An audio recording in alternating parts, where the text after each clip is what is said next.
Hi there, I'm Hazel, and I'm here to talk to you about the impact of school on relationships. Having a boyfriend or a girlfriend while you're attending school can be really, really tough. I've been doing it for the last 4 years, and as fantastic as it is to have somebody who's there for you through the good times and the bad, and a shoulder to cry on, and somebody to have fun with, sometimes they are the problem, but that's not entirely it. Sometimes it's because you just don't know how to manage having a relationship while you're at school, while you're also trying to juggle a job and home life and all of the different things that come along with being a post-secondary student. In my years of being a student and having a relationship, I've realized that there are 3 very key things that you have to consider when it comes to having a relationship. Those 3 key things are practicing good communication, prioritizing your time, and respecting your partner and their time and needs and commitments.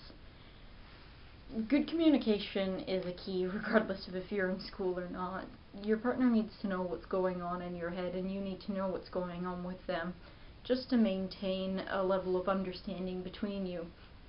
Without that, you could be stressed out about, a project's coming up, or you're worried that you're not going to be able to get enough hours at work to cover your expenses because you've got so many homework commitments.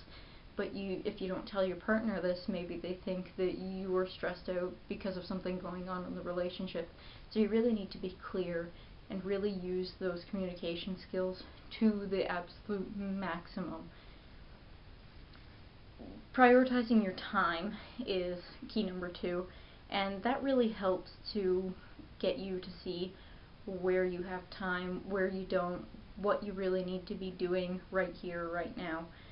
Write down everything that you've got to do, look at your schedule, figure out what your committed times are, so when you're in class, when you're at work, when you're commuting, things like that, and your time that you have available that's not specifically committed to something like that you can't change. You need to figure out how you're going to sort out and organize that time to make time for everything that needs doing. So, homework, having meals, and spending time with your significant other, just to make sure things are going smoothly.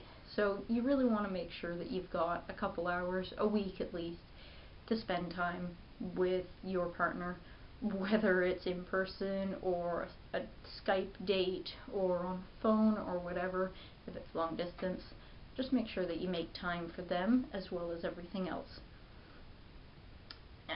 When it comes to considering your communication and your time, the 3rd thing really comes into play, which is respecting your partner's needs and their commitments and all of that, because whether they're in school or not, they've definitely got something that they have to do other than spending time with you. Everybody's got their own things that they've got to do, and you need to understand that sometimes you've got stuff going on.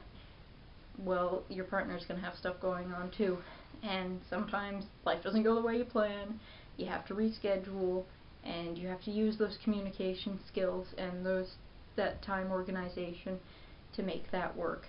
But making sure that you're respecting your partner's needs, that's really, really important, so that everybody is feeling good about it, everybody's on the same page, and we're all happy. So those are the 3 things that I think are really important to maintaining a good relationship while you're in school. Practicing good communication, prioritizing your time, and respecting your partner. Hope that helps, and have a happy relationship and a great end to the school year.